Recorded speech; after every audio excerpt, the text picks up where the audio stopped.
So hello my dear student, I hope you all are okay. तो आज हम लोग स्टार्ट करने वाले हैं क्लास 9 का chapter 1 that is number system. Okay, अब देखो नंबर सिस्टम में बेसिकली मुझे क्या पढ़ना है? बेसिकली मुझे पढ़ना है नंबर्स के बारे में, जैसे कि रियल नंबर क्या होता है, रैशनल नंबर, इरैशनल नंबर, जितने भी नंबर होते हैं, होल नंबर हो गया, प्राइम नंबर, ये सब मैं बताऊंगी। ओके, उसके बाद कुछ स्टैंडर्ड पार्ट आता है जो आपके चैप्टर में दिया गया है, जैसे कि डेसिमल एक्सपेंशन हो गया और उससे रिलेटेड क्वेश्चन वगैरह, तो ये सब डिस्कस करेंगे। अब मुझे पता है बहुत सारे ऐसे बच्चे होंगे जिसका बेसिक स्ट्रांग नहीं होगा या वो उतना ध्यान नहीं दे पाए होंगे जूनियर क्लास में या 8वीं में या 7th में। तो अब आप लोग आ चुके हैं क्लास 9th में और आप लोग सोच रहे हो क्लास 9th वास्ट होगा, थोड़ा तो वास्ट होगा अगर मैं 8 से कंपेयर करूँ तो कोई बात नहीं, फिर भी टेंशन नहीं लेना आप लोगों को, क्योंकि मैं आप लोगों को बताऊंगी बेसिक टू स्टैंडर्ड। ओके, मेरा हमेशा मोटो रहता है कि मैं बेसिक टू स्टैंडर्ड करवाऊँ सो डेट आप लोग 9th में आप लोग जो भी क्लास में जाओ तो अच्छे से समझ पाओ। ओके, तो मैं स्टार्ट करती हूँ ये चैप्टर। तो बेसिकली नंबर के बारे में समझना, तो नंबर्स के बारे में मैं बताती हूँ फर्स्ट। तो वो फर्स्ट क्या आता है? फर्स्ट अगर मैं बेसिक नंबर लूँ तो क्या आता है? Natural number. तो नेचुरल नंबर हम समझेंगे,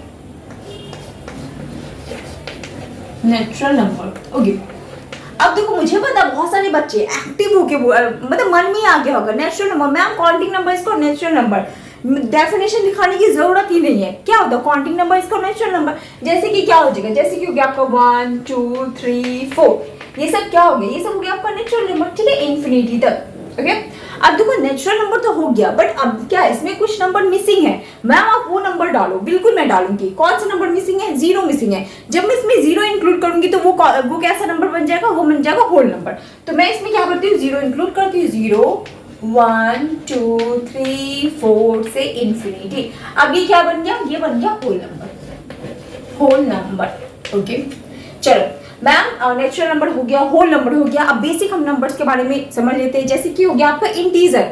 अब देखो इसमें क्या है, इसमें 1 से लेके इन्फिनिटी तक था। जब मैंने इसमें 0 ऐड किया तो ये बन गया होल नंबर। अब अभी भी उसमें कुछ नंबर मिसिंग है। अब कौन सा नंबर मिसिंग है? अब इसमें नेगेटिव नंबर मिसिंग है, तो मैं नेगेटिव नंबर ऐड करती हूँ। अब मैं ऐड करती हूँ -1 -2 -3, ठीक है, आगे की फर्दर बढ़ेगा 0 1 2 3 से आगे इन्फिनिटी तक, इस साइड भी इन्फिनिटी तक। अब ये क्या हो जाएगा? ये बन जाएगा आपका इंटीजर, इंटीजर नंबर। ओके, अब देखो इंटीजर नंबर क्या होता है? सेट ऑफ नंबर जिसमें क्या हो, पॉजिटिव नंबर हो, नेगेटिव नंबर हो और क्या हो, 0। वैसा सेट ऑफ नंबर जिसमें क्या हो, पॉजिटिव नंबर हो, नेगेटिव नंबर हो और क्या हो, 0 हो, उसे हम लोग क्या बोलते हैं? इंटीजर नंबर बोलते हैं। ठीक है, अब ये हो गया natural number, whole number, integer number हो गया। अब हम लोग आते हैं इवन नंबर, ऑड नंबर पे। देखो क्योंकि मेरा क्या, देखो इतना बहुत सारे बच्चों को मुझे पता है कि आप लोगों को पता होगा, बट कुछ ऐसे भी बच्चे हैं, कुछ क्या मैं मेजोरिटी में मैं बोल सकती हूँ, बहुत सारे ऐसे बच्चे हैं जिसे नहीं पता है, तो मैं सबको लेके चलती हूँ। ठीक है, तो इवन नंबर क्या होता है?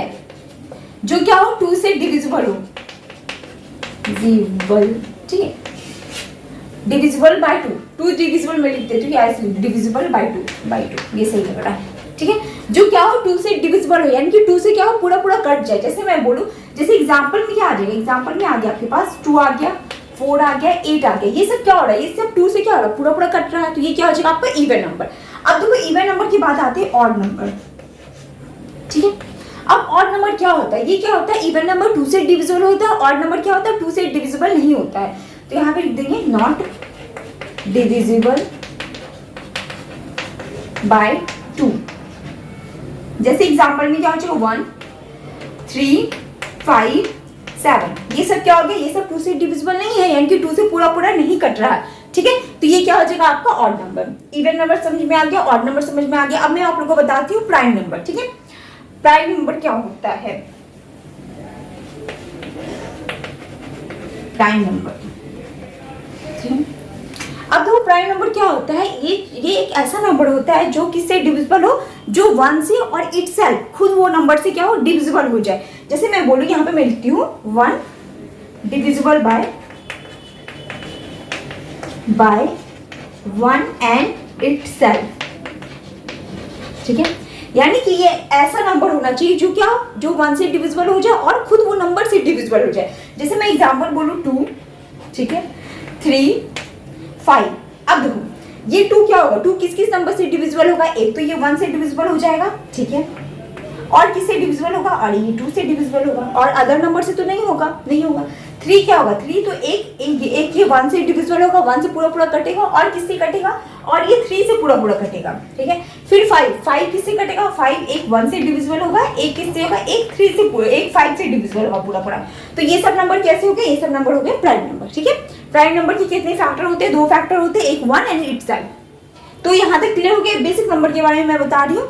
अब देखो प्राइम नंबर तो हो गया, अब हम लोग समझेंगे कंपोजिट नंबर। कंपोजिट नंबर क्या होता है, उससे पहले एक चीज समझ लो, उससे पहले मैं बता देती हूँ एक चीज, 1 मिनट। हाँ, उससे पहले फैक्टर, देखो फैक्टर क्या होता है। अगर मैं यहाँ पे लिखूँ 4, ठीक है, तो यानी कि 4 किस किस नंबर से डिविजिबल होगा। पहले तो आप लोगों को ये बताना 4 किस किस नंबर से डिविजिबल होगा। 4 एक 1 से डिविजिबल हो सकता है, एक किससे होगा, एक 2 से डिविजिबल होगा, और किससे होगा, एक 4 से डिविजिबल होगा, 3 नंबर से डिविजिबल होगा। यानी कि जिस जिस नंबर से वो डिविजिबल होगा वो सब नंबर क्या होंगे, 4 के फैक्टर होंगे, ठीक है। वो सब नंबर क्या होंगे, 4 के फैक्टर होंगे। अगर आपसे बोला जाए कि 4 के कितने फैक्टर है, 4 के 3 फैक्टर है, 1 2 3, यानी कि कितने 3 नंबर से ही डिविजिबल है, तो वो उसके क्या हो गए, फैक्टर हो गए, ठीक है। यानी कि जिस नंबर से ये डिविजिबल हो जाएगा वो नंबर क्या होगा, उसका फैक्टर होगा। तो ये क्लियर हो गया आप लोगों को। अब हम लोग समझेंगे कंपोजिट नंबर।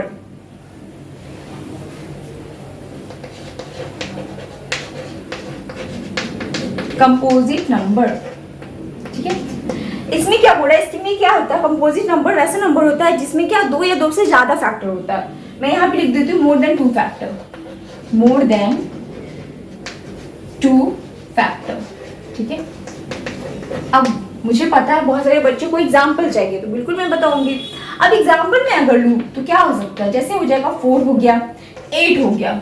अब देखो 4 के कितने फैक्टर होंगे, एक तो ये 1 होगा फैक्टर, एक क्या होगा फैक्टर, एक ऑफ कोर्स 2 होगा फैक्टर, एक क्या हो जाएगा 4 होगा फैक्टर। तो इसके फैक्टर कितने आए, तो उससे ज्यादा फैक्टर आए। इसका क्या मतलब, इसका मतलब 4 क्या हो गया, कंपोजिट नंबर। बस इतना समझना है कि कोई भी नंबर यानी कि जिसके 2 या 2 से ज्यादा फैक्टर आए वो क्या हो जाएगा, कंपोजिट नंबर होगा। इसके कितने 2 से ज्यादा फैक्टर है तो ये कंपोजिट नंबर है, ठीक है। अब 8 पे आ जाए, 8 पे भी भैया एक तो 1 फैक्टर हो गया, 2 फैक्टर हो गया, 3 तो नहीं होगा, 4 होगा, 5 नहीं होगा, 6 नहीं होगा, 7 नहीं होगा, 8 होगा, ठीक है। अब इसके कितने फैक्टर है, 2 से ज्यादा फैक्टर है। इसका क्या मतलब 8 क्या होगा आपका कंपोजिट नंबर। तो ये क्लियर हो गया, ये समझ में आ गई कंपोजिट नंबर क्या होता है। अब मैं आप लोगों को आगे बताती हूँ, आगे अब क्या आएगा। अब आपका इवन नंबर हो गया, ऑड नंबर हो गया, प्राइम नंबर, हर एक नंबर के बारे में मैंने बता दिया। अब इसके बाद आता है बहुत ही इंपॉर्टेंट कॉन्सेप्ट है, ठीक है, वो मैं बताती हूँ।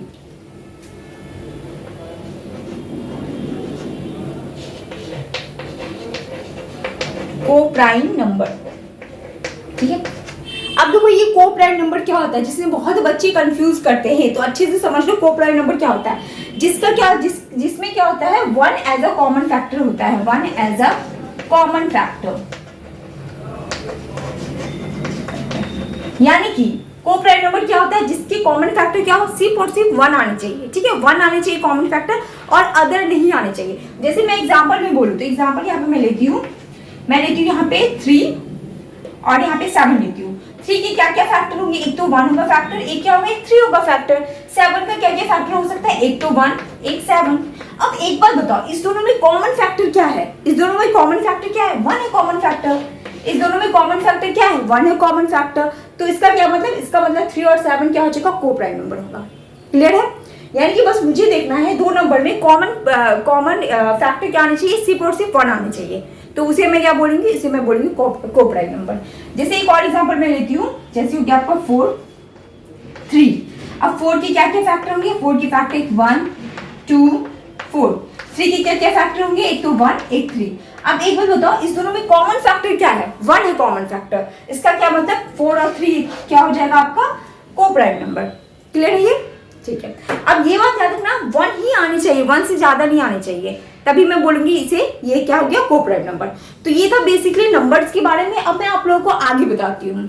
तो अब मैं आप लोगों को बताती हूँ rational number and irrational number. अब देखो रैशनल नंबर क्या होता है, अगर मैं देखूँ डेफिनेशन तो इसमें क्या लिखा हुआ, a rational number is a number, ठीक है, which we can express in the form of p upon q where q not equal to 0, ठीक है। अब इसमें क्या बोला, इसमें क्या बोला, रैशनल नंबर क्या होता है, रैशनल नंबर एक वैसा नंबर है जिसे हम लोग क्या कर सकते हैं, p अपॉन q के फॉर्म में लिख सकते हैं, यानी कि p अपॉन q के फॉर्म में लिख सकते हैं, ठीक है। और इसमें क्या बोला गया, q क्या होना चाहिए, नॉट इक्वल टू 0 होना चाहिए। p अपॉन q के फॉर्म में लिख सकते हैं, q क्या होगा, नॉट इक्वल टू 0 होगा, यानी कि डिनोमिनेटर में 0 नहीं आएगा, ठीक है, डिनोमिनेटर में 0 नहीं आएगा। और क्या कर सकते हैं, p अपॉन q के फॉर्म में लिख सकते हैं। उसके बाद क्या बोला गया, उसके बाद देखो उसके बाद पी क्यू क्या होना चाहिए, इंटीजर नंबर होना चाहिए। P Q is an integer number, integer number, ठीक है। पी क्यू कैसा नंबर होगा, इंटीजर नंबर होगा। इंटीजर नंबर में क्या, ऊपर +1 नीचे -1 ऐसे इस टाइप का नंबर आ सकता है, ठीक है। तो ये तो समझ में आ गया। और क्या यहाँ पे लिखा हुआ क्यू नॉट इक्वल टू 0, तो ये था आपका रैशनल नंबर। बट यहाँ पे मुझे पता बहुत सारे बच्चे के मन में ये क्वेश्चन आ रहा होगा कि ma'am Q not equal to 0 क्यों होगा। अब यहाँ पे कंडीशन दे दिया गया, अब जब यहाँ पे कंडीशन दिया गया तो कुछ ना कुछ सोच समझ के ही दिया गया होगा। अब देखो जब भी डिनोमिनेटर में आप 0 लिखते हो ना, जैसे कि मैं यहाँ पे लिखती हूँ 4/0, जब भी डिनोमिनेटर में 0 आ गया तो वो कैसा नंबर हो जाएगा, वो नॉट डिफाइन हो जाएगा, यानी कि हम लोग उसे क्या कर सकते हैं, डिफाइन नहीं कर सकते। इसीलिए इसने ऑलरेडी यहाँ पे लिख दिया क्यू नॉट इक्वल टू 0, ठीक है। डिनोमिनेटर में 0 नहीं होगा तो नॉट डिफाइन,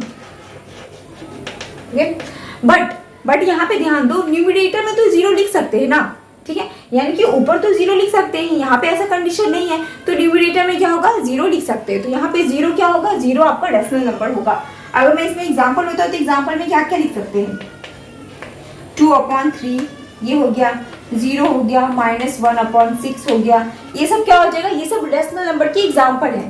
22/7 हो गया, ठीक है, ये सब क्या हो गया, रैशनल नंबर के एग्जाम्पल। तो ये क्लियर हो गया। और इसमें एक चीज और मेंशन करना जो कि बहुत इंपॉर्टेंट है, यहाँ पे मैं लिख देती हूँ। देखो रैशनल नंबर क्या होते हैं, रैशनल नंबर होते हैं टर्मिनेटिंग होते हैं और क्या होते हैं, रिपीटिंग होते हैं। अब मुझे पता है, तुम लोग को नहीं पता है, क्योंकि मैं आगे बताऊंगी टर्मिनेटिंग क्या होता है, रिपीटिंग क्या होता है। बस यहाँ पे बस आप लोग को लिखना है ये कैसा होता है, टर्मिनेटिंग होता है, और सेकंड क्या होता है, रिपीटिंग होता है, ठीक है। टर्मिनेटिंग होता है और रिपीटिंग होता है। तो ये था आपका रैशनल नंबर। आई होप आप लोगों को समझ में आ रहा होगा। उसके बाद आते हैं, रैशनल नंबर तो हो गया, अब हम लोग आते हैं इररेशनल नंबर पे। इररेशनल नंबर क्या होता है, जो रैशनल नंबर है उसके जस्ट अपोजिट, यानी कि रैशनल नंबर में क्या था, हम लोग P/Q के फॉर्म में लिख रहे थे, Q नॉट इक्वल टू 0 होता। इररेशनल नंबर में क्या बोल रहा है, an irrational number is a number which we can not express in the form of P/Q, यानी कि इररेशनल नंबर को क्या कर सकते हैं हम लोग, P/Q के फॉर्म में नहीं लिख सकते, ठीक है। P/Q के फॉर्म में नहीं लिख सकते, बस सिंपल लिखा हुआ P/Q के फॉर्म में नहीं लिख सकते। अब मुझे पता है बहुत सारे बच्चे बोलेंगे तो मैम किस फॉर्म में लिखे, मैं बताती हूँ। तो देखो इसमें क्या, इसके एग्जाम्पल क्या आ जाएंगे, एग्जाम्पल हो जाएंगे √2, √3, √7, ठीक है, ये सब हो जाएंगे इसके एग्जाम्पल, ठीक है। अब एक बात याद करें, कभी भी रूट में 4 यानी कि रूट में परफेक्ट स्क्वायर मत लिखना, क्योंकि परफेक्ट स्क्वायर लिखने के बाद ये क्या होगा, रूट से बाहर आ जाएगा ना, 2 हो जाएगा, और जब ये 2 हो जाएगा तो ये क्या हो जाएगा, यार रैशनल नंबर होगा। तो इसके अंदर इनके रूट के अंदर मुझे क्या लिखना है, मुझे नॉन परफेक्ट स्क्वायर लिखना है, जैसे क्या हो गया 2, 3, 7, ठीक है। अब इसमें एक चीज और लिख लेना, इसमें एक चीज और लिखना आप लोगों को, ये कैसा डेसिमल होता है, ये होता है आपका non terminating, non repeating, non terminating, non repeating, ठीक है, नॉन टर्मिनेटिंग, नॉन रिपीटिंग। तो बस अभी इतना समझो, ये 2 कॉन्सेप्ट मैं आगे बताऊंगी डेसिमल एक्सपेंशन में, जो आप लोग का चैप्टर है, तो आगे मैं बताऊंगी ये टर्मिनेटिंग नॉन टर्मिनेटिंग क्या होता है। बस आप लोग इतना ध्यान रखो कि रैशनल नंबर क्या, रैशनल नंबर के आगे अंदर आता है टर्मिनेटिंग और रिपीटिंग, ठीक है, यानी कि टर्मिनेटिंग और रिपीटिंग किसके अंदर है, रैशनल नंबर के अंदर, और इररेशनल नंबर के अंदर क्या आता है, नॉन टर्मिनेटिंग, नॉन रिपीटिंग, ठीक है। तो ये था आपका रैशनल नंबर, ये था आपका इररेशनल नंबर। बहुत ही सिंपलेस्ट फॉर्म में मैं समझाने की कोशिश कर रही हूँ, क्योंकि मैं नहीं चाहती लिंगर ऑन हो, ज़्यादा लॉन्ग खींच के कोई फायदा नहीं है, बहुत शॉर्ट में सिंपल में आप लोग को समझ में आ जाए, ठीक है। और उससे पहले मुझे एक, क्योंकि आप देखो 9th क्लास मैं इससे पहले मैंने 10th क्लास को पढ़ाया था, 9th क्लास का मैंने वीडियो ऐसे अपलोड किया नहीं था, तो ये फर्स्ट टाइम है, तो मैं एक शायरी आप लोग को सुनाना चाहती हूँ, ठीक है। तो ये शायरी कुछ ऐसा है, ना पूछ कि मेरी मंजिल कहाँ है, ना पूछ कि मेरी मंजिल कहाँ है, अभी तो सफ़र का इरादा किया है, ना हारूंगा चाहे कुछ भी हो जाए, ना हारूंगा चाहे कुछ भी हो जाए, ये मैंने किसी और से नहीं खुद से वादा किया है, ठीक है। तो ये था क्लास 9th वालों के लिए, आप लोग के लिए था ये शायरी, ठीक है। बस मन में डिटरमाइन कर लो कि क्लास 9th अच्छे से पढ़ना है, विद कॉन्सेप्ट, यानी कॉन्सेप्ट के साथ पढ़ना और अच्छे से पढ़ना है, ठीक है। ये मत सोचो, एक चीज़ बहुत मुझे बुरा लगता है, बहुत सारे बच्चे करते हैं जैसे एग्जाम हो तो एग्जाम के एक दिन पहले वो पढ़ लेते हैं, एक दिन पहले पढ़ने के बाद चलो आप एग्जाम पास भी कर जाते हो, बट एक दिन पहले आप कितना पढ़ पाओगे, हर एक कॉन्सेप्ट आपका नहीं क्लियर हो पाएगा। तो ये बस समझो कि बस मुझे एग्जाम में पास होना है, एग्जाम में अच्छा नंबर लाना है, इससे मैं पढ़ रहा हूँ, ऐसा नहीं। माइंड में ये रखो कि बस मुझे सीखना है, कुछ मैं नया सीख रहा हूँ, आज मुझे कुछ अलग चीज़ के बारे में पता चला तो कल मैं कुछ और सीखूंगा। तो ये क्यूरियोसिटी के साथ पढ़ो, ऐसा नहीं कि बस एग्जाम पर्सपेक्टिव एग्जाम को लेके पढ़ना है, तो ऐसा नहीं है, ठीक है। तो अब मैं आप लोग को आगे बताती हूँ। तो मैंने बता दिया था आप लोगों को रेशनल नंबर, इरेशनल नंबर। अब हम लोग देखेंगे एक दो उससे रिलेटेड क्वेश्चन, ठीक है। अब देखो इस चैप्टर में क्या करवाऊंगी ना, पहले मैं कॉन्सेप्ट बताऊंगी, कॉन्सेप्ट बताते के साथ मैं उससे रिलेटेड क्वेश्चन भी करवा दूंगी, सो दैट आप लोग एक्सरसाइज अच्छे से बना पाओगे, ठीक है। तो मैं यहाँ पे स्टार्ट करती हूँ। इसमें क्या लिखा होगा, find six rational number between 3 and 4, यानी कि 3 और 4 के बीच में आपको क्या करना है, 6 रेशनल नंबर निकालना। तो कैसे निकालेंगे, अब देखो यहाँ पे मैं बताती हूँ, यानी कि n मैं ले लेती हूँ 6, n क्या हो गया आपके पास 6, यानी कि 6 रेशनल नंबर निकालना है। तो n+1 कितना हो जाएगा, n+1 कितना हो जाएगा, 7 हो जाएगा, ठीक है, बस सिंपल। n आपका 6 है तो n+1, 6+1 7 हो गया। अब मुझे क्या करना, अब ये 3 और 4, 3 मैं यहाँ पे लिखती हूँ, 4 मैं इस साइड लिखती हूँ, ठीक है। अब मुझे क्या करना है, ये जो आपका 3 और 4 था, इसमें क्या करना है, 7 से मल्टीप्लाई करना और डिवाइड करना है, यानी कि 7 से मैं मल्टीप्लाई करती हूँ और डिवाइड करती हूँ, 7 से मल्टीप्लाई करती हूँ, डिवाइड करती हूँ, ठीक है।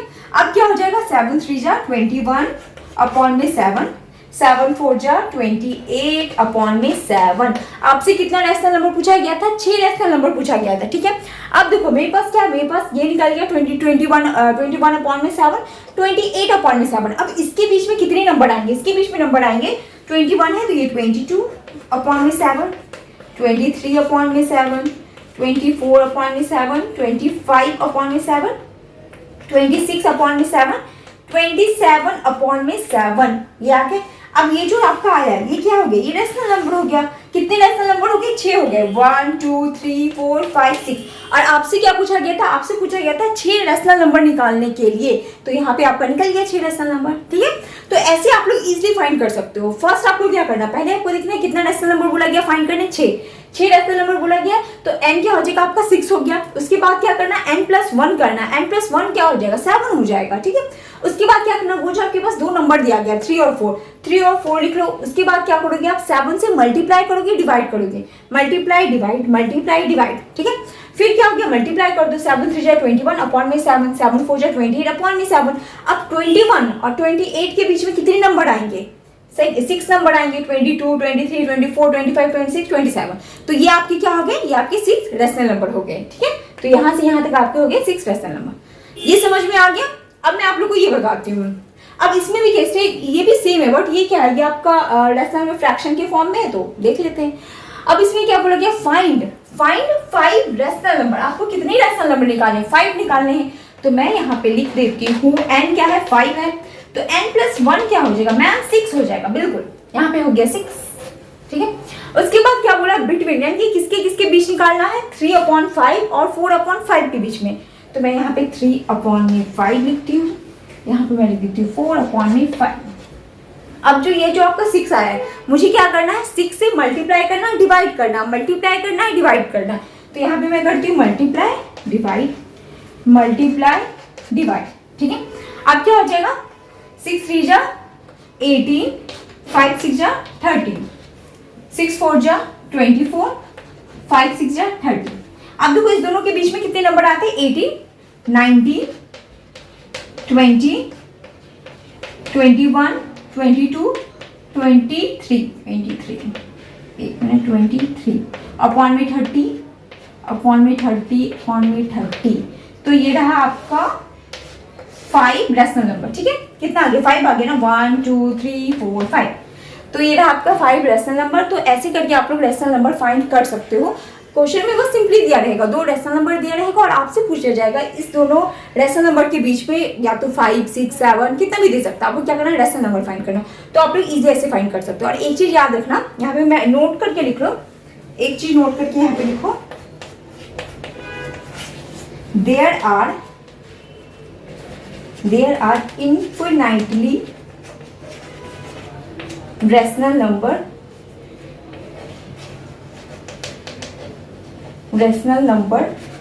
between टू रेशनल नंबर, ठीक है। यहाँ पे क्या बोल रहा है, दो रेशनल नंबर के बीच में कितने रेशनल नंबर होंगे, इनफिनाइटली रेशनल नंबर होंगे, ठीक है। यानी कि कोई भी दो रेशनल नंबर ले लो, 3, 4 या कोई भी, इसके बीच में कितने रेशनल नंबर होंगे, इनफिनाइटली रेशनल नंबर होंगे। तो ये पता होना चाहिए, there are infinitely rational number between two rational number. तो ये नोट करके लिख लो। और ये था आपका क्वेश्चन। अब मैं आप लोगों को आगे बताऊँ, आप लोगों को दिख रहा होगा बोर्ड पे कुछ ऑलरेडी बना हुआ, तो मैं बताऊंगी ये क्या है। अब देखो यहाँ पे क्या है, ये आपका रेशनल नंबर हो गया। रेशनल नंबर के अंदर ये तो सबसे बड़ा क्या है, रेशनल नंबर है।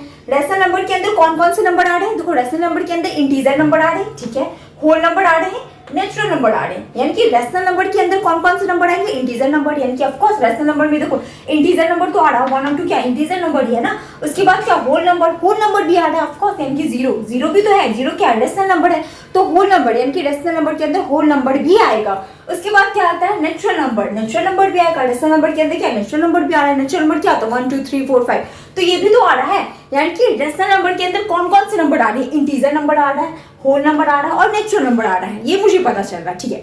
उसके बाद उससे छोटे पे आ जाओ, इंटीजर पे। अब देखो इंटीजर में क्या है, इंटीजर में नेगेटिव नंबर है, पॉजिटिव नंबर और जीरो है। इसमें फ्रैक्शन नंबर नहीं आता है, इसमें क्या आता है, फ्रैक्शन नंबर नहीं आता है, ठीक है। बट इसके अंदर दो और नंबर आते हैं। देखो ये नंबर है, इसके अंदर दो और कौन कौन से नंबर आते हैं, एक तो होल नंबर आते हैं, एक नेचुरल नंबर आते हैं, ठीक है। क्या है यहाँ पे देखो, होल नंबर तो आएंगे क्योंकि जीरो है, 1, 2, 3 होल नंबर तो आ ही रहा है, नेचुरल नंबर भी आ रहा है 1, 2, 3। यानी कि इंटीजर नंबर के अंदर कौन कौन से नंबर आएंगे, होल नंबर आएंगे और नेचुरल नंबर आएंगे। उसके बाद क्या आता है, उसके बाद आ जाओ आगे, होल नंबर। अब बताओ होल नंबर के अंदर कौन कौन से नंबर आएंगे, होल नंबर के अंदर इसके अंदर क्या आएंगे, नेचुरल नंबर आएंगे, और तो कोई नंबर नहीं आएगा। इसके अंदर क्या आएगा, बस नेचुरल नंबर आएगा, 1, 2, 3, 4, 5। क्या इसके अंदर इंटीजर आएगा, नहीं आएगा। मैम कैसे बात कर रहे हैं आप, इंटीजर तो बिल्कुल नहीं आएगा, क्योंकि इसमें इंटीजर आने का मतलब क्या, नेगेटिव नंबर। तो होल नंबर में तो कभी नेगेटिव नंबर होगा ही नहीं। तो होल नंबर के अंदर क्या आएगा, नेचुरल नंबर आएगा सिर्फ, ठीक है। अब एक बात बताओ, ये जो नेचुरल नंबर है, नेचुरल नंबर के अंदर कोई नंबर आ रहा है, इसके अंदर कुछ और बना है, नहीं, नेचुरल नंबर के अंदर कोई भी नंबर नहीं आएगा। तो ये तो समझ आ गया। अब आ जाओ आगे पे। अब यहाँ पे आता है इरेशनल नंबर। अब देखो इरेशनल नंबर क्या है, √2, √3, पाई। अब ये तो डिफरेंट है, ये सब नंबर क्या इसके अंदर आ रहा है, नहीं आ रहा। बट मुझे पता है तुम लोग के दिमाग में एक क्वेश्चन होगा, मैम ये आप क्या कर रही हैं, आपने तो गलत लिख दिया यहाँ पे। मुझे पता है तुम लोग ऐसे सोच रहे होगे, और क्या गलत लिखा मुझे ये भी पता है। देखो मैंने रेशनल नंबर में लिखा है यहाँ पे 22/7, ठीक है, और यहाँ पे इरेशनल नंबर भी मैंने लिख दिया पाई। अब तुम लोग बोलोगे कि ma'am rational number irrational number को आपने इक्वल कर दिया, 22/7 आपने रेशनल नंबर में लिख दिया और इरेशनल नंबर में आपने पाई लिख दिया, और पाई क्या, 22/7 क्या, पाई का वैल्यू है। बट यहाँ पे एक कंफ्यूजन दूर करो, ये जो 22/7 है, ये जो आपका 22/7 है, ये पाई का एग्जैक्ट वैल्यू नहीं है। ये क्या, पाई का एग्जैक्ट वैल्यू नहीं है 22/7, ठीक है। अब तुम लोग बोलोगे कि बचपन से तो यही पढ़ते हैं, पाई का ये एग्जैक्ट वैल्यू है। नहीं, पाई का क्या, ये एग्जैक्ट वैल्यू नहीं है, ये क्या है, ये अप्रॉक्स वैल्यू है, ठीक है। ये क्या है, ये इसका अप्रॉक्स वैल्यू है, एग्जैक्ट वैल्यू नहीं है। तो पाई का एग्जैक्ट वैल्यू क्या होगा, पाई का जो एग्जैक्ट वैल्यू होता है वो क्या होता है, 1.32 समथिंग करके 1.34 करके होता है, ठीक है, समथिंग करके होता है। और ये जो होता है, ये कैसा नंबर होता है, ये होता है नॉन टर्मिनेटिंग नॉन रिपीटिंग होता है, ठीक है। ये कैसा नंबर होता है, ये नॉन टर्मिनेटिंग नॉन रिपीटिंग होता है। और मैंने आप लोग को लिखा था इरेशनल नंबर में, इरेशनल नंबर के अंदर क्या आता है, नॉन टर्मिनेटिंग नॉन रिपीटिंग, यानी कि वैसा नंबर जो क्या हो, नॉन टर्मिनेट हो, नॉन रिपीटिंग और नॉन टर्मिनेटिंग हो, तो वो क्या होता है, आपका इरेशनल नंबर होता है। तो देखा जाए तो पाई का जो एग्जैक्ट वैल्यू वो क्या है, वो नॉन टर्मिनेटिंग नॉन रिपीटिंग है, तो पाई क्या हो जाएगा आपका इरेशनल नंबर। बट अब इस साइड आ जाओ, ये जो 22/7 है, 22/7 क्या है, ये नॉन टर्मिनेटिंग नॉन रिपीटिंग नहीं होगा। या तो ये क्या हो सकता है, या तो ये टर्मिनेटिंग हो सकता है, क्योंकि मैंने बताया था रेशनल नंबर में क्या होता है, या तो ये टर्मिनेटिंग होगा या क्या होगा, रिपीटिंग होगा, ठीक है। यानी कि 22/7 या तो ये टर्मिनेट हो जाएगा या क्या होगा, रिपीटिंग होगा। बस अभी इतना समझो, आगे मैं बताऊंगी टर्मिनेटिंग क्या होता है, रिपीटिंग क्या होता है, ये भी क्लियर होगा, ठीक है। तो ये समझ में आ गया। अब यहाँ पे बात आता है, ठीक है, ये तो क्लियर हो गया। उसके बाद अगर एक बात याद रखना, अगर मैं कर रही हूँ, अगर कोई भी पूछ ले, ठीक है, क्लास में टीचर ही पूछ ले कि बताओ 22/7 क्या है, रेशनल नंबर है, इरेशनल नंबर है, तो बता सकते हो तुम लोग कि 22/7 क्या हो गया मैम, ये हो गया आपका रेशनल नंबर, और पाई क्या हो जाएगा, पाई हो जाएगा इरेशनल नंबर। अगर मैम पूछे ऐसे क्यों होगा बेटा बताओ, तो क्या बोलोगे, ये जो आपका 22/7 है ये क्या है, ये पाई का एग्जैक्ट वैल्यू नहीं है, ये क्या है, ये अप्रॉक्स वैल्यू है, ठीक है, ये क्या है, ये अप्रॉक्स वैल्यू है, इसलिए ये क्या हो जाएगा आपका रेशनल नंबर। पाई का जो एग्जैक्ट वैल्यू आता है वो क्या होता है, नॉन टर्मिनेटिंग होता है, नॉन रिपीटिंग होता है, इसलिए वो क्या होता है, इररेशनल नंबर होता है। क्लियर हो गया। अब यहाँ पे जो मैंने तुम लोग को बताया, अब एक क्वेश्चन मैं पूछती हूँ तुम लोगों से, बताओ चलो इसमें क्या बोला जा रहा है, इसमें बोला जा रहा है every natural number is a whole number, यानी कि जितने भी नेचुरल नंबर है, नेचुरल नंबर क्या है, ये सारे नेचुरल नंबर है, इसमें बोला जितने भी नेचुरल नंबर है क्या है, वो सारे होल नंबर है, बिल्कुल है। पहले देखो जो सेकंड आप मैं ये सिंपली ट्रिक बताती हूँ, जो सेकंड लिखा हो, सेकंड में क्या लिखा हुआ, होल नंबर, ठीक है, तो होल नंबर पे चले जाओ, ठीक है, ये होल नंबर है। उसके बाद फर्स्ट में क्या लिखा हुआ है, एवरी नेचुरल नंबर, ठीक है, एवरी नेचुरल नंबर, यानी कि होल नंबर के अंदर ही आ रहा है ना नेचुरल नंबर, होल नंबर के क्या अंदर आ रहा है नेचुरल नंबर, होल नंबर क्या आता है 0 1 2 3, इसके अंदर क्या आता है, इसके अंदर आता है नेचुरल नंबर, यानी कि क्या हो जाएगा, every natural number is a whole number, यानी कि जितने भी नेचुरल नंबर होते हैं वो क्या होते हैं, वो होल नंबर के अंदर आते हैं, बस इसमें इतना बोला जा रहा है, तो ये ट्रू हो जाएगा, यस। अब इसमें बोला every integer is a whole number, यानी कि जितने भी इंटीजर हैं, ठीक है, जितने भी इंटीजर हैं क्या वो सारे होल नंबर होंगे, जितने भी, सिंपली यहाँ पे लिख लो जितने भी इंटीजर है, मैं यहाँ पे इंटीजर नंबर लिखती हूँ 1 2 3 4 -1 -2 -3, ठीक है। अब क्या बोला गया, एवरी इंटीजर, यानी कि जितने भी इंटीजर नंबर है क्या ये सारे होल नंबर है, क्या ये सारे होल नंबर है, नहीं, बिल्कुल नहीं। देखो ये सारे होल नंबर कैसे होंगे, होल नंबर अगर ये सारा रहता तो होल नंबर में क्या है, होल नंबर 0 से लेके कहाँ तक होता है, इन्फिनिटी तक होता है, होल नंबर में कभी नेगेटिव नंबर आता नहीं आता है, तो ये क्या हो जाएगा, ये फॉल्स हो जाएगा, every integer number is not a whole number, ये क्या हो जाएगा, फॉल्स हो जाएगा, ठीक है। खुद ही देखो एवरी इंटीजर नंबर बोला गया, यानी कि जितने भी इंटीजर नंबर है, इंटीजर नंबर ये सारे हैं, क्या ये सारे जितने भी इंटीजर नंबर है क्या ये सब होल नंबर हो सकते हैं, जितने भी इंटीजर नंबर है क्या ये सारे होल नंबर हो सकते हैं, नहीं हो सकते सारे होल नंबर, ठीक है। तो ये था आपका सिंपल से कॉन्सेप्ट। अब मैं आप लोग को आगे बताती हूँ। तो अब मैं आप लोगों से एक क्वेश्चन पूछने वाली हूँ। अब ये क्वेश्चन क्या है, अब देखो मैं आप लोगों से पूछती हूँ, जो रेशनल नंबर होते हैं क्या रेशनल नंबर को आप लोग नंबर लाइन पे प्लॉट कर सकते हो, बिल्कुल कर सकते हो। जैसे रेशनल नंबर अगर मैं सपोज ले लूँ 1/2, ठीक है, मैं आपको बोलूँ 1/2 को क्या करना, आपको रेशनल नंबर पे आपको बताना है इसे कहाँ पे मैं प्लॉट करूँ, तो बता सकते हैं ये क्या हो जाएगा 0.5, तो कुछ यहाँ पे आएगा 0.5, ठीक है, ये 1 में कहता हूँ। तो इजी हम लोग क्या कर सकते हैं, रेशनल नंबर को क्या कर सकते हैं, नंबर लाइन पे प्लॉट कर सकते हैं। बट यहाँ पे अब बात आता है, रेशनल नंबर को तो कर सकते हैं बट मुझे क्या करना, मुझे इररेशनल नंबर को नंबर लाइन पे प्लॉट करना, तो कैसे करेंगे, तो मैं आप लोग को बताती हूँ, ठीक है। देखो यहाँ पे ऑलरेडी मैंने क्वेश्चन लिख दिया है, जैसे कि √2 को क्या करना, मुझे नंबर लाइन पे प्लॉट करना है, √5 को मुझे नंबर लाइन पे प्लॉट करना, और √2 और √5 क्या हो गया आपका इररेशनल नंबर, ठीक है। तो मैं यहाँ पे बताती हूँ। तो देखो एक चीज आप लोग को पता होगा, पाइथागोरस थ्योरम आप लोगों ने बचपन से पढ़ा होगा, बाय पाइथागोरस थ्योरम। अब ये क्या होता है, ये क्या होता है, एच, पहले मैं यहाँ पे बना देती हूँ ट्राइंगल, ठीक है। ये क्या होता है, h² = b² + p², ठीक है, h² = b² + p² होता है, जिसमें से ये क्या हो गया, ये जो लॉन्गेस्ट साइड होता है उसे हम लोग क्या बोलते हैं, h बोलते हैं, हाइपोटेनस बोलते हैं, ये जो लंबा है स्ट्रेट है इसे हम लोग क्या बोलेंगे, परपेंडिकुलर बोलेंगे, और जो बी नीचे वाला ये क्या हो गया, बेस हो गया, ठीक है। पाइथागोरस थ्योरम क्या होता है, h² = b² + p², ठीक है मैम, इतना मुझे पता है। अब देखो अब यहाँ पे बात आता है, मैं यहाँ पे एक ट्राइंगल लेती हूँ, चलो यहाँ पे मैं ले लेती हूँ, या इसी साइड पे लेती हूँ, ठीक है, ये ट्राइंगल हो गया, ठीक है, जिसमें से मैं क्या करती हूँ ना, यहाँ पे बेस में 1 लेती हूँ, और मैं हाइट यानी परपेंडिकुलर में क्या लेती हूँ, 1 लेती हूँ, और मुझे क्या निकालना, मुझे हाइपोटेनस निकालना, तो कैसे करेंगे, h² = b² क्या हो जाएगा 1 का स्क्वायर, प्लस p क्या हो जाएगा 1 का स्क्वायर, तो h² क्या हो जाएगा 2, तो ये स्क्वायर है, जब स्क्वायर इक्वल टू के उस साइड जाता है तो क्या होता है, रूट पे चला जाता है, तो h क्या हो जाएगा √2, ठीक है, मुझे h मिल गया, h क्या हो गया √2 हो गया। अब मुझे क्या करना, मुझे √2 लोकेट करना है नंबर लाइन पे, तो पहले मैं बना लेती हूँ एक लाइन, स्ट्रेट लाइन ड्रॉ करो, ठीक है, ये स्ट्रेट, इसे तो मैं नीचे बनाती हूँ, एक स्ट्रेट लाइन बना लो, बना लिया मैम। अब क्या करना है, यहाँ पे आपका आ गया 0, ठीक है। अब क्या करना आपको, एक 1 सेंटीमीटर, यहाँ से आपको क्या करना है 1 यूनिट, 1 सेंटीमीटर एक लाइन ड्रॉ कर लो, ये आ गया 1 सेंटीमीटर, क्योंकि बेस क्या है, बेस आपका 1 है। उसके बाद क्या करना, परपेंडिकुलर 1 सेंटीमीटर परपेंडिकुलर ड्रॉ करो, ये भी आपका 1 यूनिट हो गया 1 सेंटीमीटर, ठीक है। उसके बाद क्या करना, उसके बाद क्या करना आपको, यहाँ से यहाँ तक इसे मिला दो, यहाँ से यहाँ तक, ये आपका क्या हो गया हाइपोटेनस हो गया। तो हाइपोटेनस यहाँ पे 1 है, ये भी 1 है, तो हाइपोटेनस क्या हो जाएगा आपका √2 हो जाएगा। अभी जस्ट आप लोगों ने निकाला था, ये क्या हो गया √2 हो गया। अब ये तो हो गया √2, बट मुझे क्या, मुझे यहाँ पर चाहिए ना √2 का वैल्यू, मुझे यहाँ पे लोकेट करना है √2। तो मैं क्या करूँगी, आप लोग के पास कंपास होगा तो आप लोग को क्या करना है, अपना कंपास यहाँ पे रखना है। यहाँ पे रखने के बाद यहाँ पे क्या करना है, एक आर्क बनाना है। क्या करना है आपको, एक कंपास यहाँ पे रखना है। यहाँ पे रखने के बाद यहाँ से क्या करना है, एक आर्क बनाना है। जब आप यहाँ से एक आर्क बनाओगे तो कुछ ऐसा बनेगा, ऐसे ऐसे ऐसे ऐसे करके कुछ यहाँ तक आएगा। अब जो ये यहाँ तक आ रहा है तो यहाँ पे क्या बनना है, यहाँ पे आपका √2 बनेगा। यहाँ पे आपको क्या होगा, √2 लोकेट होगा। ठीक है, तो यहाँ से लेके यहाँ तक आपका हो गया √2। क्लियर है, बहुत ही सिंपल है, ज़्यादा हार्ड एंड फास्ट है नहीं।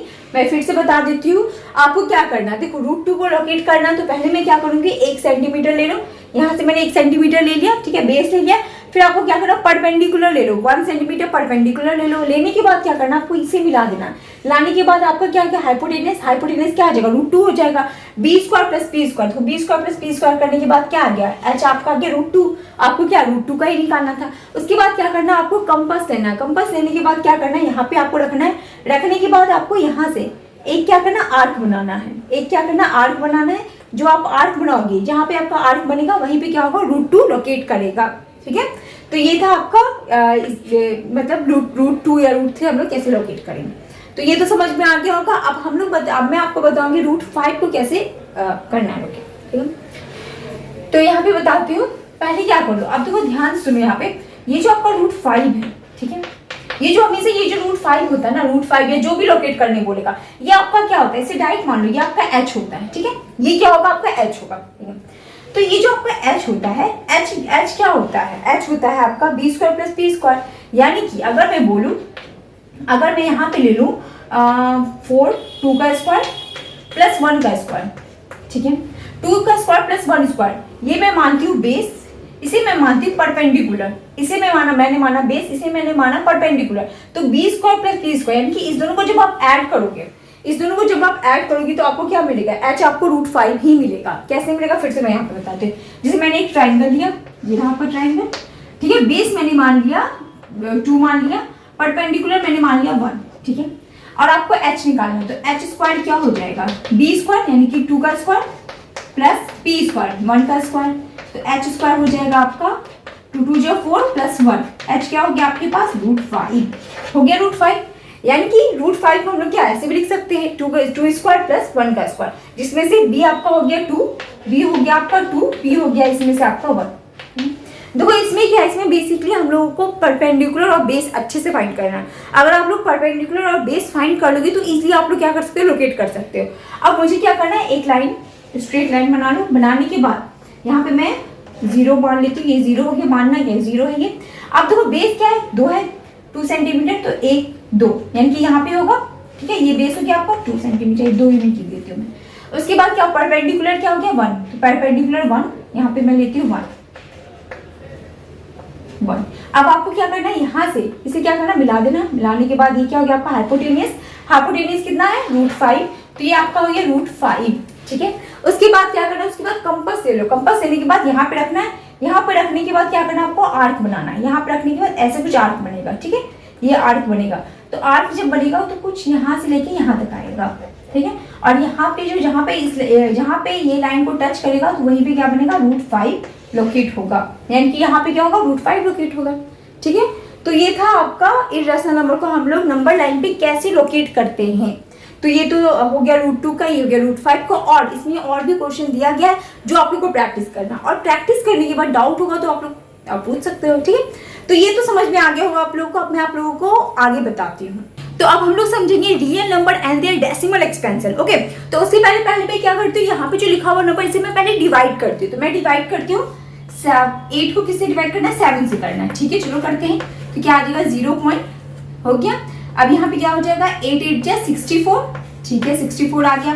माइनस करने पे क्या हो जाएगा, माइनस करने पे हो जाएगा 6। ठीक है, यहाँ पे फिर मैं 0 डालती हूँ। अब किसे करना है, 7 8 जा, ठीक है, 56। यहाँ पे माइनस कर दो, 10 में से 6 जाएगा, क्या हो गया, 4 हो गया। फिर मैं 0 डालती हूँ। ठीक है, अब क्या हो जाएगा, 8 5 जा 40, 5 यहाँ पे आ गया और यहाँ पे आ गया 40। ठीक है, यानी कि ये क्या हो गया, ये कट गया पूरा पूरा, ठीक है, ये मुझे पता चल गया।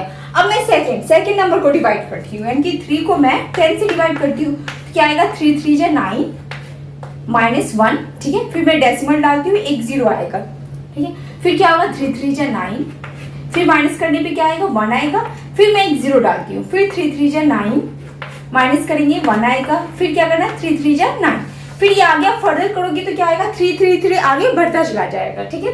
अब मैं आती हूँ थर्ड केस पे देखो क्या करते हैं, पहले मैं 7 को 22 से डिवाइड करती हूँ मैं, तो क्या हो जाएगा 7 3 जा 21, माइनस करो तो क्या आ गया 1 आ गया, डेसिमल डालती हूँ मैं 0 डालती हूँ। अब क्या करना है 7 1 जा 7, माइनस करो क्या हो जाएगा, यहाँ पे आ गया 3, ठीक है। फिर यहाँ पे मैं 0 डालती हूँ, 7 4 जा 28, माइनस करो यहाँ पे क्या हो जाएगा, यहाँ पे आ जाएगा आपके पास 2, फिर मैं 0 डालती हूँ। अब यहाँ पे क्या होगा 7 2 जा 40, ठीक है, 40 हो गया, माइनस करो 10 में से 4 जाएगा तो क्या बचेगा 6 बच गया, ठीक है। फिर मैं यहाँ पे क्या करती हूँ 0 डालती हूँ। अब क्या हो जाएगा 7 8 जा 56, तो 8 यहाँ पे आ जाएगा, 8 जा 56, ठीक है, माइनस करो 10 में से 6 जाएगा कितना बचेगा 4, ठीक है। अब यहाँ पे क्या आएगा, फिर मैं यहाँ पे 0 डालती हूँ। अब 0 डालने पे क्या कर सकते हैं, 7 7 जा 49 नहीं होगा, 7 5 जा 35, माइनस करो यहाँ पे क्या आ जाएगा, ये आ जाएगा आपके पास 5, ठीक है। अब मैं यहाँ पे बताती हूँ, ये 5 आ गया, ठीक है। अब यहाँ पे मैं 0 डालती हूँ, 0 डालने के बाद फिर अभी आगे भी लग सकता है। अब किससे लगेगा 7 6 जा 42, ठीक है। अब या तो 7 7 जा 49, 7 7 जा 49 यहाँ पे मैं लिखती हूँ, 50 आ गया था, ठीक है, 50 था ये ऐसे, 7 7 जा 49, तो 49 आ गया, माइनस करने पे क्या आ जाएगा 1, ठीक है, 1 आ गया। अब फिर मुझे क्या करना, 1 तो आ गया, अब यहाँ पे मैं क्या करूंगी, फिर 0 डालूंगी, 0 डालने पे क्या करना, फिर मुझे 7 1 जा 7, फिर 7 आ गया, माइनस करो, फिर क्या आ जाएगा आपके पास, यहाँ पे आ जाएगा आपके पास 3 आएगा, फिर 0 आएगा, फिर यहाँ पे क्या हो गया 1 आ गया, फिर ये नंबर क्या होगा, फिर से रिपीट होते चला जाएगा, 1 4 2 8 5 7, ये हो जाएगा। ये जो नंबर है आपका 1 4 2 8 5 7, 1 4 2 8 5 7, फिर इसके बाद इस नंबर के बाद क्या होगा, फिर ये रिपीट होगा, ठीक है। इसके बाद फिर क्या, फिर ये रिपीट होगा 1 4 2 8 5 7, ठीक है, ये क्या हो रहा है, रिपीट हो रहा है, ठीक है।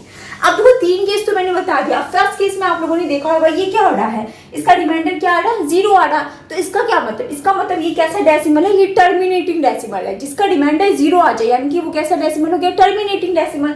तो मैं यहाँ पे लिख देती हूँ टर्मिनेटिंग डेसिमल, ठीक है,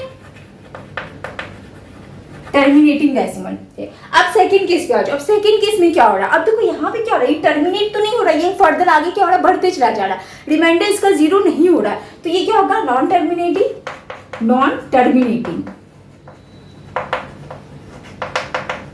ठीक है, नॉन टर्मिनेटिंग तो है, बट उसके बाद एक चीज और यहाँ पे देखने के लिए मिल रहा है, डेसिमल के बाद जो डिजिट है वो क्या हो रहा है, वो रिपीट हो रहा है, डेसिमल के बाद जो डिजिट है वो क्या हो रहा है, रिपीट हो रहा है, तो ये नॉन टर्मिनेटिंग होगा, बट उसके बाद क्या होगा, रिपीटिंग भी होगा, नॉन टर्मिनेटिंग बट रिपीटिंग, ठीक है। रिपीटिंग लिखो या रिकरिंग लिखो, बात सेम ही है, ठीक है, दोनों का मीनिंग क्या होता है, सेम ही होता है, रिकरिंग। अब देखो ये 2 केस तो हो गया, थर्ड केस पे चले आओ। थर्ड केस में भी क्या बोल रहा है, थर्ड केस में भी क्या हो रहा है, एक तो ये क्या टर्मिनेट हो रहा है, रिमाइंडर्स में 0 आ रहा है, नहीं आ रहा, तो ये क्या होगा, नॉन टर्मिनेटिंग होगा, नॉन टर्मिनेटिंग, ठीक है। उसके बाद नॉन टर्मिनेटिंग, उसके बाद क्या हो रहा है, नंबर रिपीट हो रहा, नॉन टर्मिनेटिंग बट रिपीटिंग,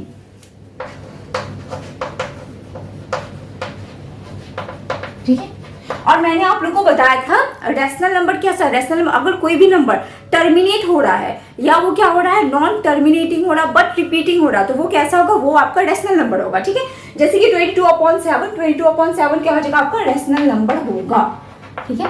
और वही मैंने बताया था पाई जो होता है आपका, पाई का ही तो वैल्यू होता है 22/7, बट ये जो 22/7 है, पाई का ये क्या है, एग्जैक्ट वैल्यू नहीं है, ये क्या है, ये अप्रॉक्स वैल्यू है, ठीक है, अप्रॉक्स वैल्यू। अब तुम लोग बोलोगे मैम पाई का एग्जैक्ट वैल्यू क्या होता है, पाई का एग्जैक्ट वैल्यू क्या होता है, तो इसका वैल्यू होता है 3.141,976 करके इस टाइप का आता है, ठीक है। तो ये जो पाई का वैल्यू आता है, ये कौन सा वैल्यू आता है, नॉन टर्मिनेटिंग नॉन रिपीटिंग आता है, नॉन टर्मिनेटिंग नॉन रिपीटिंग, ठीक है, नॉन टर्मिनेटिंग नॉन रिपीटिंग। यानी कि देखो इसमें क्या है, इसमें हम लोग को बस इतना ही समझना था, टर्मिनेटिंग क्या होता है, नॉन टर्मिनेटिंग रिपीटिंग क्या होता है, नॉन टर्मिनेटिंग नॉन रिपीटिंग क्या होता है। तो तीनों चीज आप लोग को समझ में आ गया होगा। ये था आप लोगों का टर्मिनेटिंग का केस। ऐसे देखो डेसिमल के फॉर्म में नॉन टर्मिनेटिंग नॉन रिपीटिंग का ऐसे एग्जाम्पल तो नहीं है, बहुत हो सकता है रेयर केस में होगा, बट मैंने आप लोगों को बस पाई का वैल्यू दे करके ये बता दिया। ये होगा आपका नॉन टर्मिनेटिंग नॉन रिपीटिंग, ठीक है। तो 22/7 जब भी कोई पूछे आपसे 22/7 क्या होगा, ये क्या होगा, ये होगा आपका नॉन टर्मिनेटिंग बट रिपीटिंग। ये टर्मिनेट नहीं होगा बट क्या होगा, रिपीट होगा। सो दैट ये क्या होगा, ये रेशनल नंबर होगा। क्लियर है, ठीक है। उसके बाद पाई का जो वैल्यू आता है 3.141976 करके आता है, ये क्या होता है, नॉन टर्मिनेटिंग नॉन रिपीटिंग होता है, ठीक है। तो ये समझ में आ गया टर्मिनेटिंग क्या होता है, नॉन टर्मिनेटिंग क्या होता है, ठीक है। अब मैं आप लोग को आगे बताती हूँ। तो अब मैं आप लोग को बताती हूँ ये क्वेश्चन को कैसे सॉल्व करना। तो देखो इसमें क्या बोला गया, इसमें बोला गया ये जो आपका दिया हुआ 0.6 पे बार, तो इसे क्या करना है, इसे P/Q के फॉर्म में लिखना है, ठीक है। और मुझे पता है ये जो आपका है 0.6, ठीक है। तो ये क्या है, ये आप लोग का non terminating but repeating decimal, ठीक है। कैसे मैम रिपीटिंग डेसिमल, देखो 6 के ऊपर क्या बार है, 6 के ऊपर बार है, इसका क्या मतलब 6 रिपीट हो रहा है, ठीक है। अब मुझे क्या करना है, इसे P/Q के फॉर्म में लिखना, तो हम लोग लिख सकते हैं। कैसे लिखेंगे, ये देखो मैं करती हूँ पहले लेट x को मैंने माना 0.666, ठीक है। देखो 0.6 जितना मैंने आगे लिख सकते हो 6, तो मैं जारी ले रही हूँ। उसके बाद ये आपका हो जाएगा इक्वेशन 1। अब मुझे क्या करना है, देखो सेकेंड स्टेप में मुझे क्या करना है, देखो बार कितने पे है, एक डिजिट पे बार है, तो मुझे क्या करना है 10 से मल्टीप्लाई करना बोथ साइड। अगर यहाँ पे ऐसा होता है 0.62 यानी कि 2 डिजिट पे बार होता, तो मुझे क्या करना रहता 100 से मैं मल्टीप्लाई करती बोथ साइड। अगर यहाँ पे 0.624 पे बार होता तो कितना 1 2 3, तो मुझे क्या करना रहता है 1000 से मैं क्या करती बोथ साइड मल्टीप्लाई करती, ठीक है। इतना पता चल गया। अब मैं यहाँ पे क्या करती हूँ, मल्टीप्लाई कर रही हूँ 10 से, मैं लिखती हूँ मल्टीप्लाइंग 10 बोथ साइड। तो 10 मल्टीप्लाई करूंगी तो क्या हो जाएगा 10x हो जाएगा। और इस साइड में जब 10 मल्टीप्लाई करूंगी तो क्या हो जाएगा 6 आगे आ जाएगा, 6.6666 कितना था, एक आगे आ गया 3 6, ठीक है। एक और बढ़ा दो कोई प्रॉब्लम नहीं। तो ये हो गया आपका इक्वेशन 2। अब मुझे क्या करना है, सबट्रैक्ट करना है सेकेंड इक्वेशन में फर्स्ट इक्वेशन को। तो मैं लिख देती हूँ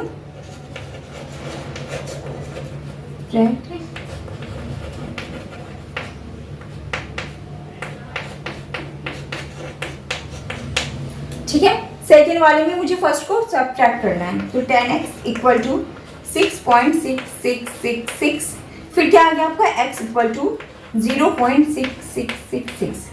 अब माइनस कर लेते हैं, तो देखो माइनस करने में क्या आ रहा है 9x आ रहा है, इक्वल टू ये क्या हो जाएगा 0 हो जाएगा, यहाँ पे क्या बचेगा 6 बचेगा। तो ये आ गया आपके पास 9x इक्वल टू 6, तो x क्या हो जाएगा 6/9, 3 2 जा 6, 3 3 जा 9, x क्या हो गया आपके पास 2/3।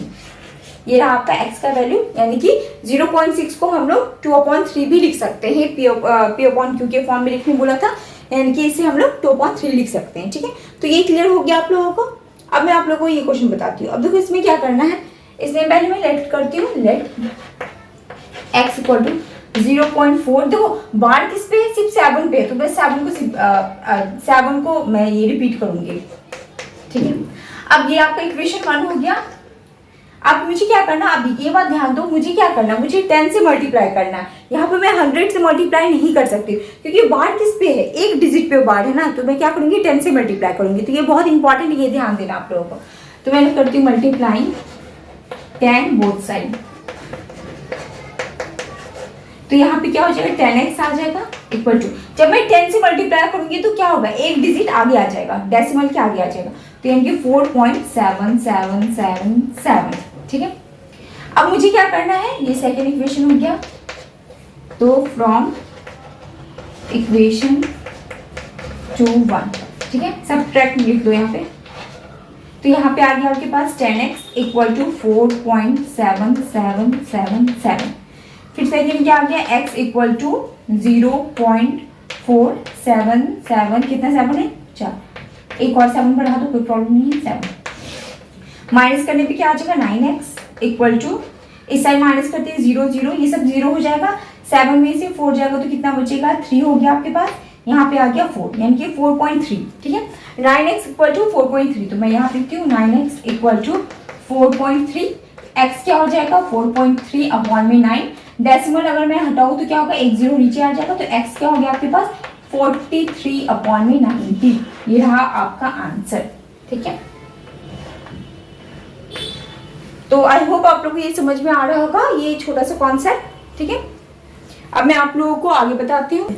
तो अब हम लोग समझेंगे ऑपरेशन ऑन रियल नंबर। ठीक है, उससे पहले मैं आप लोग को बता देती हूँ रियल नंबर क्या होता है। तो रियल नंबर होता है the combination of rational number and irrational number, यानी कि रेशनल नंबर और इरेशनल नंबर की कॉम्बिनेशन को हम लोग क्या बोलते हैं, रियल नंबर बोलते हैं। यानी कि अगर मैं बोले एग्जाम्पल आप लोग को रियल नंबर का बताने के लिए, तो आप लोग बोल सकते हो जितने भी रेशनल नंबर होते हैं वो सारे रियल नंबर के अंदर आते हैं, और जितने भी इरेशनल नंबर होते हैं वो भी सारे क्या होंगे, रियल नंबर के अंदर आएंगे। ठीक है, तो रेशनल नंबर, रियल नंबर किससे मिलके बना है, रेशनल नंबर और इरेशनल नंबर से मिलके बना हुआ है। ठीक है, यहाँ पे मैं लिखती हूँ रेशनल नंबर और इरेशनल नंबर से ये मिलके बना हुआ है रियल नंबर।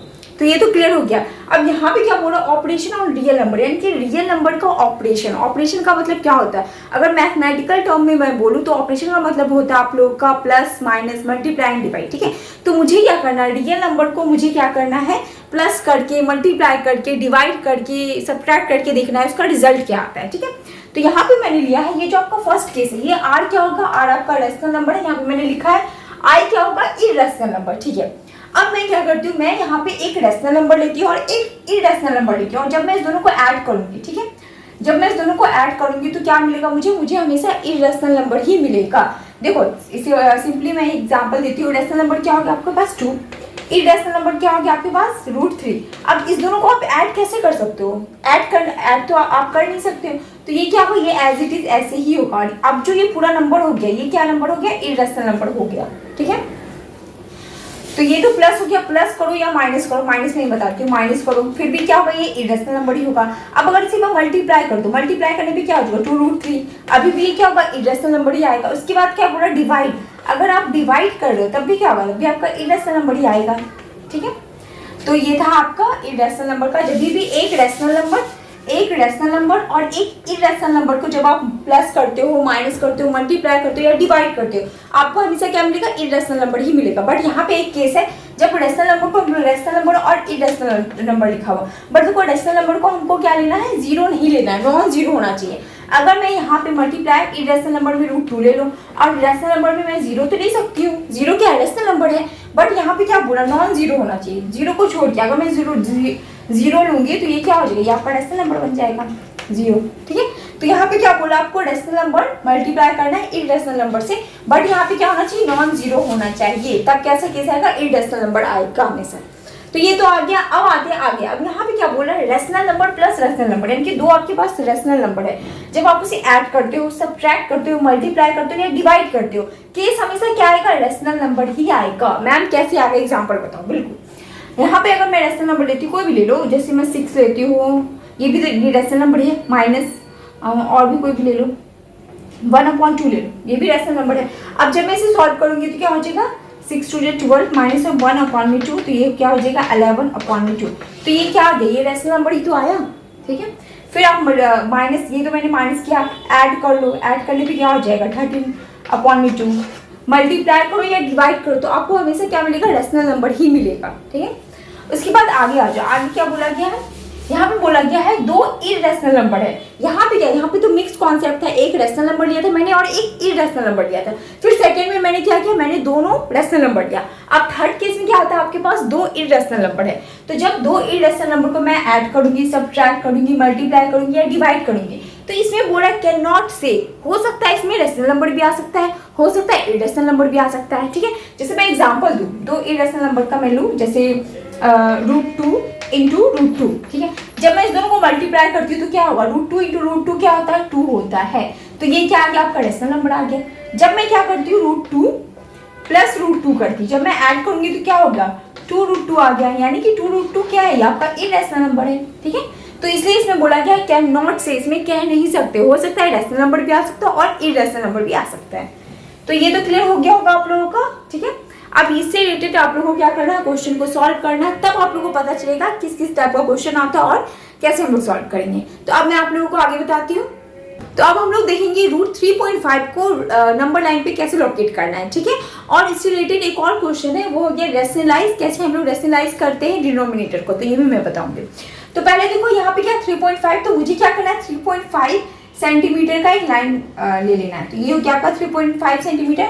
मैं ऐसे आप लोग को बता रही हूँ, अभी स्केल का यूज नहीं कर रही हूँ, पर आप लोग को क्या करना है स्केल का यूज करना है। स्केल से क्या करोगे आप लोग मेजर कर लो 3.5, तो ये हो गया आपका 3.5, ठीक है, ये मैंने मान लिया। अब उसके बाद 3.5 तो हो गया, यहाँ तक मैं मान लेती हूँ। उसके बाद क्या करना है, ये आपका हो गया ए बी, यहाँ से ए बी, ये आपका 3.5 हो गया। और क्या करना है 1 सेंटीमीटर एक्स्ट्रा लाइन ड्रॉ करना है। तो यहाँ पे मैं करती हूँ 1 सेंटीमीटर एक्स्ट्रा ड्रॉ कर लेती हूँ, ये हो गया सी, ठीक है, ये 1 सेंटीमीटर हो गया, ठीक है। अब क्या करना है, अब ये तो हो गया, अब इसके आगे क्या करना है, इसके आगे क्या करना है, आपको क्या करना है कंपास लेना है। कंपास लेने के बाद आपको यहाँ पे रखना है, यहाँ पे रखने के बाद, ठीक है, सेंटर से थोड़ा ज्यादा, यानी कि सेंटर यहाँ पे आया, इससे थोड़ा ज्यादा लेकर के क्या करना है, आपको आर्क बनाना है, ठीक है। आपको क्या करना है आर्क बनाना। तो आर्क कैसे बनेगा, ऊपर बनेगा आर्क, नीचे बनेगा आर्क, ठीक है। फिर इस साइड से भी बनाना है, तो इस साइड से भी यहाँ बनेगा आर्क, इस साइड बनेगा आर्क, ठीक है। ये आर्क बन गया। आर्क बनाने के बाद आपको क्या करना है, इसे मिला देना है। तो जब ये मिलेगा तो कहाँ मिलेगा, ये सेंटर पे मिलेगा। अभी देखो थोड़ा आगे पीछे हो सकता है क्योंकि मैं ऐसे रैंडम बना रही हूँ, आप लोग जब स्केल से कंपास से जब बनाओगे तो बहुत अच्छे से बनेगा। तो ये तो हो गया। अब मुझे क्या करना है, अब आपको क्या करना है, इसे सेंटर पे रख, यानी कि कंपास को सेंटर पे रख के क्या करना है, एक सर्कल बनाना है, हाफ सर्कल बनाना है। तो मैं हाफ सर्कल बना देती हूँ, ठीक है। ये आपका हाफ सर्कल बन गया, जो कि इतना अच्छा नहीं बना है पर फिर भी ठीक है, ये बन गया आपका हाफ सर्कल, ठीक है। उसके बाद क्या करना, हाफ सर्कल तो बन गया, फिर मुझे क्या करना है, यहाँ से ये जो आपका बी पॉइंट है, यहाँ से क्या करना है, एक परपेंडिकुलर लाइन ड्रॉ करना है, स्ट्रेट लाइन ड्रॉ करना है। तो ये से मैं कर लेती हूँ डी, ये आपका डी हो गया। जब मैंने इसे स्ट्रेट लाइन ड्रॉ किया तो ये जो आपका लाइन हो गया, ये कौन सा लाइन हो गया, ये हो गया आपका रूट 3.5, ठीक है। ये क्या हो गया, रूट 3.5। अब आप लोग को याद आ रहा होगा कि मैंने जब बताया था आप लोग को रूट 3, यानी कि आपको रूट 2 को क्या करना है, नंबर लाइन पे लोकेट करना है। तो आप लोग कैसे बनाते थे, कुछ ऐसे, ये आपका 0 ये था, यानी कि रूट 2 यहाँ पे आ रहा था, रूट 2 क्या यहाँ पे आ रहा था। उसके बाद हम लोग क्या कर रहे थे, नंबर लाइन पे हमको ये ड्रॉ करना है, तो आर्क बना रहे थे, फर्दर आगे बढ़ेगा तब यहाँ पे कुछ बन रहा था। तो इसमें मुझे सेम करना है। अब मुझे क्या करना है, मुझे दिखाना है कि नंबर लाइन पे कहाँ पे आएगा रूट 3.5। तो मैं यहाँ पे क्या करती हूँ, ये आपका ऑरिजिन हो गया, यहाँ पे आपको कंपास रखना है। कंपास रखने के बाद यहाँ पे रख के आपको क्या करना है, एक आर्क बनाना है। तो एक आर्क बनाऊंगी तो मैं कुछ ऐसा बनेगा, यहाँ से लेकर के ये रहा आपका यहाँ पे बनेगा, ठीक है। इसे मैं मानती हूँ ई, यानी कि ई पॉइंट पे क्या बनेगा, रूट 3.5, ठीक है। तो ऐसे आप लोग क्या कर सकते हो, बना सकते हो। जनरली आप लोग के बुक में 2 ही दिया हुआ, एक रूट 3.5 या 9.5 दिया हुआ, तो ऐसे आप लोग क्या कर सकते हो, इजीली बना सकते हो। अब ये तो हो गया। अब उसके बाद आता है रेशनलाइज। मुझे क्या करना है, रेशनलाइज करना। तो यहाँ पे आपके पास क्वेश्चन दिया गया 1 2 प्लस रूट 3। अब मुझे क्या करना है, इसे रेशनलाइज करना। तो रेशनलाइज कैसे करेंगे, ये जो आपके पास नंबर दिया गया है 2 प्लस रूट 3, तो इसे क्या करना है, इससे मुझे मल्टीप्लाई करना और डिवाइड करना। बट यहाँ पे ध्यान रखना, ये जो आपका साइन है, ये साइन चेंज हो जाएगा। यहाँ पे प्लस है तो मुझे माइनस से मल्टीप्लाई और डिवाइड करना है, यानी कि 2 माइनस रूट 3 से मल्टीप्लाई 2 माइनस रूट 3 से डिवाइड करना है, ठीक है। अब देखो, अब इस दोनों को मैं मल्टीप्लाई करूंगी तो क्या आ जाएगा, 2 माइनस रूट 3 आ जाएगा। अब नीचे यहाँ पे देखो, ये a है रूट 3, 2 है रूट 3 है, तो इसे मैं मानती हूँ a, इसे मैं मानती हूँ b, इसे मानती हूँ a, इसे मैं मानती हूँ b। तो a plus B A minus B, आप लोगों को याद होगा a plus B A minus B क्या होता है, a square minus B square, ये मुझे पता है। तो यहाँ पे क्या हो जाएगा, 2 का स्क्वायर माइनस रूट 3 का स्क्वायर, यही होगा ना। तो यहाँ पे मैं लिखती हूँ 2 माइनस रूट 3 अपॉन में 2 का स्क्वायर क्या होगा 4, रूट 3 का स्क्वायर क्या होगा 3 होगा। तो 2 माइनस रूट 3, अगर मैं इसे माइनस करूँ तो क्या आएगा, नीचे 1 ही आएगा। तो सिंपली इसका आंसर क्या आ गया, 2 माइनस रूट 3, ठीक है, ये रहा इसका आंसर। तो ऐसे आप लोग क्या करोगे, ऐसे आप लोग रेशनलाइज कर सकते हो, ठीक है। सिंपली क्या करना है, ये आपका था, ये जो नंबर दिया गया है इसी से मल्टीप्लाई और डिवाइड करो, बट साइन चेंज हो जाना चाहिए। अगर यहाँ पे माइनस लिखा रहता तो मुझे क्या करना रहता, प्लस से मैं मल्टीप्लाई और डिवाइड करती, ठीक है। तो ये क्लियर हो गया आप लोगों का। देखो चैप्टर के आप बस थोड़ा सा बचा हुआ कॉन्सेप्ट, तब आप लोगों का चैप्टर ओवर हो जाएगा, ठीक है। तो मैं लास्ट कॉन्सेप्ट आप लोगों को बता देती हूँ, एक्सपोनेंट वाला। तो अब हम लोग समझेंगे laws of exponent for real number, ठीक है। तो यहाँ पे देखो क्या लिखा हुआ है, ए पे पावर m इंटू ए पे पावर n, ठीक है। तो हम लोग इसे कैसे लिख सकते हैं, ए पे पावर m प्लस n, ठीक है। उसके बाद यहाँ पे लिखा हुआ है ए पे पावर m इंटू n, इसे हम लोग कैसे लिख सकते हैं, ए पे पावर m n। और यहाँ पे लिखा हुआ है ए पे पावर m, ए पे पावर n, ये क्या, ये डिवाइड का साइन है, तो इसे हम लोग कैसे लिख सकते हैं, ए पे पावर m माइनस n। फिर यहाँ पे आ जाए ए पे पावर m, b पे पावर m, इसे हम लोग किस फॉर्म में लिख सकते हैं, इसे हम लोग इस फॉर्म में लिख सकते हैं, ए बी पे पावर m। फिर देखो यहाँ पे क्या आ गया, n पे पावर 0, यानी कि देखो n पे पावर 0 यानी कि कोई भी रियल नंबर है, ठीक है, उस पर अगर पावर 0 हो गया तो वो क्या हो जाएगा, आपका 1 हो जाएगा, ठीक है। फिर आता है रूट अंडर n a, इसे हम लोग किस फॉर्म में लिख सकते हैं, a पे पावर 1/n, ठीक है। अब अगर मैं एग्जांपल बताऊँ तो एग्जांपल में अगर मैं इसका एग्जांपल दूँ, फर्स्ट का मैं इस साइड दे देती हूँ एग्जांपल, ठीक है। इसका एग्जांपल मैं इस साइड देती हूँ, जैसे यहाँ पे है 2 पे पावर 3 मल्टीप्लाई 2 पे पावर 4, ठीक है, ये इस फॉर्म में है। बेस आपका क्या है, बेस दोनों में सेम है और बीच में क्या मल्टीप्लाई है, पावर क्या आपका डिफरेंट है।